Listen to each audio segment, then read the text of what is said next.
To hold a bowling ball correctly, place the thumb on your dominant hand in the larger bottom hole, and place your middle and ring fingers in the two smaller upper holes.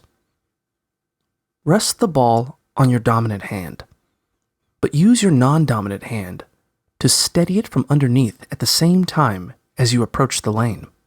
Grip the ball lightly so you can release it easily when you're ready to roll it down the lane. When you're ready to release the ball, loosen your grip and push the ball forward and away from you in an underhand motion with your dominant hand. If you're new to bowling, use the standard grip where your thumb is inserted into the hole as far as the knuckle and your middle and ring fingers are inserted as far as the second knuckle. As you get more confident, try the finger grip where your middle and ring fingers are only inserted as far as the first knuckle. This will make it easier to hook the ball and knock over all the pins.